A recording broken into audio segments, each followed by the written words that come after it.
Hello everyone, welcome to my YouTube channel. Today I bring chapter 6 for class 8th, that is respiration in plants and animals. Let's start today's video. Our highlights of our chapter is process of respiration, respiration in plants, respiration in humans and anaerobic respiration. These highlights of our topics. Let's start this chapter. First of all, we will understand what is respiration. Then what is respiration? All living organisms get the energy from food. Okay. First, the food molecules are broken down into simple soluble molecules. Then the simple molecules are carried to all the cells. First of all क्या होता है, जो food particles होते हैं वो break down कर दिए जाते हैं into simple and soluble molecules में. ठीक है. अब इसके बाद जो simple molecule है वो क्या हो जाएंगे, cells के पास चले जाएंगे. ठीक है. अब cell में इनका क्या होगा वो हम लोग आगे देखते हैं. In the cells they combine with oxygen to produce energy. अब ये जो सेल में गए हैं, सेल में ऑक्सीजन होती है तो ऑक्सीजन के साथ क्या कर देते हैं, कंबाइन होकर एनर्जी का फॉर्मेशन करते हैं. ठीक है. तो ये प्रोसेस हमारी क्या कहलाती है, इस पूरी प्रोसेस को हम लोग कहते हैं respiration. Okay. Then this last process is called respiration. Okay. Now respiration are of two types. Number first is external respiration and number second is internal respiration. Let's start. Respiration involves two steps, external respiration and internal respiration. Okay, this is true of all organisms. Means ये दोनों तरह के respiration जो है वो सभी तरह के animals और सभी तरह के organisms में होता है. Okay, अब हम लोग आ जाते हैं process of respiration पे. What is process of respiration? Then I will describe you what is respiration.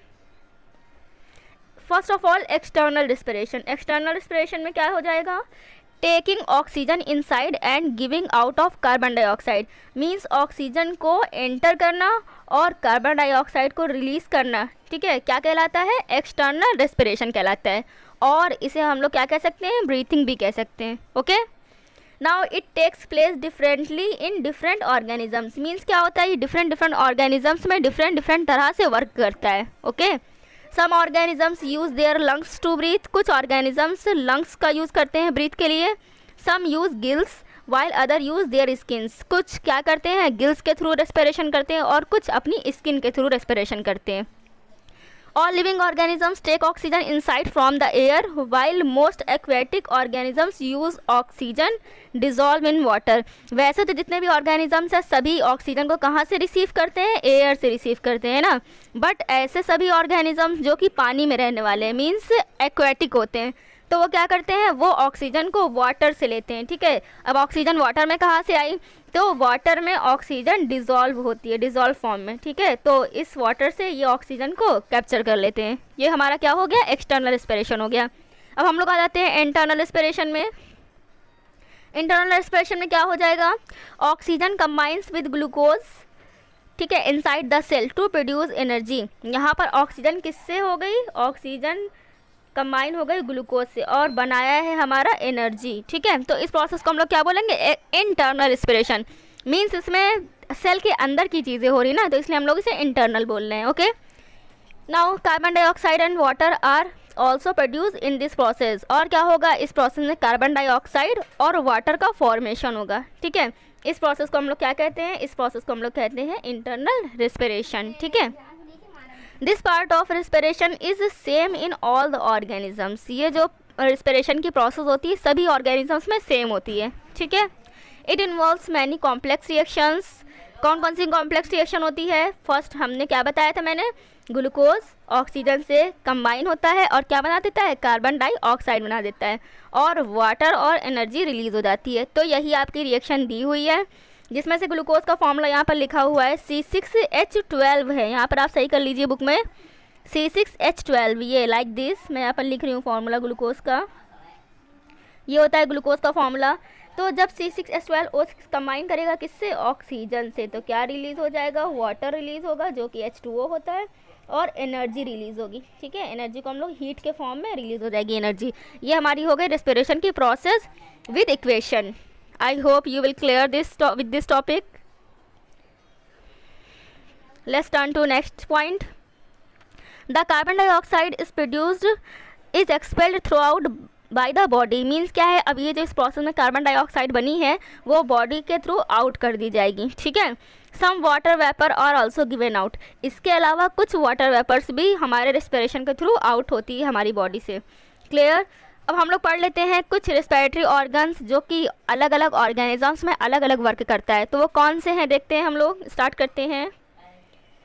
लिखा है the respiratory organs of some organisms. कुछ रेस्पिरेटरी सिस्टम है जो ऑर्गेनिजम्स में अलग अलग वर्क करते हैं। सबसे पहला हमारा आते हैं लंग्स। लंग्स हमारा कैसा है, लंग्स हमारा कॉमन ऑर्गन है, ठीक है। इसमें क्या होता है, all vertebrates animals with a backbone. Vertebrates किसे कहते हैं, ऐसे सभी एनिमल जिनमें बैकबोन प्रेजेंट हो, उन सभी को हम लोग वर्टिब्रेट्स बोलेंगे, ठीक है। तो सभी वर्टिब्रेट में एक्सेप्ट फिश, फिश को छोड़कर क्या होते हैं, लंग्स होते हैं। Use lungs to breathe. सभी एनिमल्स जितने भी वर्टिब्रेट होंगे वो रेस्पिरेशन के लिए ब्रीथ करने के लिए लंग्स का यूज़ करेंगे, ठीक है। अब लंग्स क्या करेगा, गैसेस को अंदर लेगा, ठीक है, और गैसेस को रिलीज आउट करेगा। तो ये सारी चीज़ें किस में आ जाएंगी, ये सारी चीज़ें हमारी आ जाएंगी रेस्पिरेशन में, ठीक है। नेक्स्ट आते हैं हम लोग, नेक्स्ट है हमारा, अब नेक्स्ट हम लोग आ जाते हैं गिल्स में। गिल्स हमारे क्या हो जाते हैं, गिल्स हमारे हैं fish and tadpoles are, fish and tadpoles use gills, ठीक है। फिश और टैडपोल क्या करते हैं, गिल्स का यूज़ करते हैं, गिल्स को। गिल्स है filaments which are somewhat like the teeth of combs. जो गिल्स होते हैं उनकी स्ट्रक्चर क्या होती है, उनकी स्ट्रक्चर होती है टीथ ऑफ कॉम्स की लाइक, ठीक है। आपने कॉम्स देखा होगा, कॉम्स में टीथ होते हैं, उसी की तरह एकदम गिल्स भी होता है। यहाँ पर आपको स्ट्रक्चर दिखाई गई है, ये देखिए गिल्स बने हुए हैं, दिख रहा है ना आपको, ठीक है। अब हम लोग नेक्स्ट आ जाते हैं स्पाइरिकल्स में। स्पाइरिकल्स भी एक तरह का हमारा रेस्पिरेटरी ऑर्गन है। देखते हैं स्पाइरिकल क्या होता है और कहाँ पाया जाता है। Then spiracles insect have small pores called spiracles. देखिए जो हमारे इंसेक्ट्स होते हैं उसमें किस तरह रेस्पिरेशन होता है, स्पाइरिकल्स के थ्रू होता है, ठीक है। और ये स्पाइरिकल्स होंगे कहाँ, उनकी बॉडी के साइड में, ठीक है। तो ये स्पाइरिकल्स किसके लिए हो गए, इंसेक्ट्स के लिए हो गए। अब स्किन भी हमारी एक तरह की क्या है, रेस्पिरेटरी ऑर्गन है। तो स्किन के थ्रू कौन रेस्पिरेशन करता है ये हम लोग देख लेते हैं। Frogs use their skin and lungs to breathe. Frogs इसका यूज़ करते हैं, किसका, रेस्पिरेशन के लिए फ्रॉक्स स्किन का यूज़ करते हैं, ठीक है। तो स्किन भी हो गई हमारी। अब हम लोग आ जाते हैं नेक्स्ट टॉपिक में। नेक्स्ट है हमारा रेस्पिरेशन इन प्लांट्स। ये तो हो गई एनिमल्स या ऑर्गेनिजम्स में। अब प्लांट्स में किस तरह रेस्पिरेशन होता है वो हम लोग देख लेते हैं। स्टार्ट करते हैं रेस्पिरेशन इन प्लांट।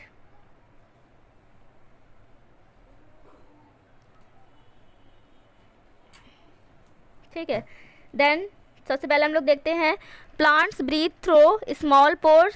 प्लांट्स जो होते हैं स्मॉल पोर्स के थ्रू ब्रीथ करते हैं, ठीक है, जो कि कहाँ पर होती है, उनकी लीव्स के साइड्स पर, मीन्स लीफ के अपर और लोअर सरफेस पर होती है। These pores are called stomata. इन पोर्स को हम लोग स्टोमेटा कहते हैं, ठीक है। Now you can request your teacher to let your observe a peel from the outside of the rhoeo leaf under a microscope. Means क्या बताया गया, इसमें बताया गया है कि आप अपनी टीचर से बोलिए कि वो एक लीफ को माइक्रोस्कोप के थ्रू आपको दिखाएं, ठीक है। जब आप उसे देखेंगे तो आप क्या ऑब्जर्व करते हैं ये मैं बता दे रही हूँ नीचे। देखिए इसमें मैं डायग्राम दिखा रही हूँ आपको, ये है लीफ का डायग्राम अंडर माइक्रोस्कोप। माइक्रोस्कोप के अंदर या उसके नीचे जब आप इसे देखेंगे तो लीव्स की ये कंडीशन होगी। इसमें आपको क्या दिख रहा है, ये जो स्ट्रक्चर्स है ये स्टोमेटा है, ठीक है। ये स्ट्रक्चर्स क्या कहलाती है, स्टोमेटा कहलाती है। और इसके बीच में जो ये P like means P like जो ऐसी शेप दिख रहा है उसे हम लोग क्या कहते हैं, उसे हम लोग कहते हैं guard cells, GUARD, guard cells, ठीक है। तो ये हमारा लीफ का स्ट्रक्चर। हम लोग पढ़ लेते हैं लीफ में क्या क्या होता है। देखिए देन हम लोगों ने लीफ को देख लिया है माइक्रोस्कोप से। देन क्या हो जाएगा, you will notice tiny pores between bean shaped cells. अभी मैंने आपको दिखाया ना, बीन शेप्ड सेल के बीच में एक छोटे छोटे पोर्स हैं। इन्हीं पोर्स को हम लोग क्या कहते हैं, स्टोमेटा कहते हैं, ठीक है। और जो बीन शेप्ड सेल होती है उन्हें हम लोग गार्ड सेल्स कहते हैं, okay. Then the bean shaped cells are called guard cells. They regulate the opening and closing of the stomata. ये गार्ड सेल का क्या काम होता है, गार्ड सेल क्या करती हैं, स्टोमेटा की ओपनिंग और क्लोजिंग को रेगुलेट करती हैं। मीन्स कब स्टोमेटा ओपन होगा और कब क्लोज होगा, ओके। नेक्स्ट आते हैं हम लोग, then roots also breathe, roots क्या करते हैं, इसके अलावा हम लोग लीव्स तो हमने बता ही दिया है, लीव्स के अलावा जो प्लांट में रूट्स होती हैं वो भी हमारी, और लीव्स के अलावा स्टेम होती है वो भी, और फ्रूट होती है वो भी, सभी चीज़ रेस्पिरेशन करती है, मतलब ब्रीथ करती है। तो इसमें ये हम लोग को पढ़ना है, plants also use टिनी openings on their stem and fruits breathing, ठीक है। इसके अलावा स्टेम भी ब्रीथ करता है और फ्रूट भी ब्रीथिंग करता है। These openings are called lenticels, इन ओपनिंग्स को हम लोग क्या कहते हैं, लेंटिसल्स कहते हैं, जब फ्रूट और स्टेम में होता है, ठीक है। The tiny dots on the skin of potatoes and apples are lenticels, इसके अलावा जो पोटैटोज और एप्पल्स पर जो भी पोर होते हैं उन्हें हम लोग स्टोमेटा नहीं कहेंगे। क्यों स्टोमेटा नहीं कहेंगे, स्टोमेटा हम लोग जब कहेंगे जब ये लीफ पर होगा, ठीक है, और अगर ये फ्रूट पर होगा तो हम लोग इसे लेंटिसल्स कहेंगे। और अगर हम लोग पोटैटो और एप्पल्स की बात करें तो ये फ्रूट है अनेक तरह के, तो इसे हम लोग क्या बोलेंगे, लेंटिसल्स बोलेंगे। Clear. Now next is roots also breathe, roots भी ब्रीथ करते हैं, ये चीज़ को हमें समझाना है। देन हम लोग क्या बताएंगे, रूट्स किस तरह ब्रीथ करते हैं। Losing the soil creates air spaces between the soil particles, कैसे रेस्पिरेट करेंगे, जब हम लोग क्या करते हैं, जब किसान होते हैं, है ना, फार्मर्स होते हैं, वो मिट्टी को ऊपर नीचे करते हैं, मतलब उसे ऊपर से नीचे और नीचे से ऊपर इसलिए करते हैं ताकि मिट्टी में जो ओपन पोर्स बन जाए, और ओपन पोर्स होंगे तो उसके अंदर एयर भरेगी और एयर फिल होगी, तो इसी को हम लोग क्या कहेंगे, रेस्पिरेशन कहेंगे। तो इसी के थ्रू रूट्स भी रेस्पिरेशन करती है। इस वीडियो में हम लोग इतनी ही बात करते हैं। अब नेक्स्ट वीडियो में हम लोग इसके सेकंड पार्ट के बारे में बात करेंगे। ओके, इस वीडियो से रिलेटेड आपको कोई भी प्रॉब्लम हो तो आप कमेंट सेक्शन में कमेंट कर सकते हैं। Thank you.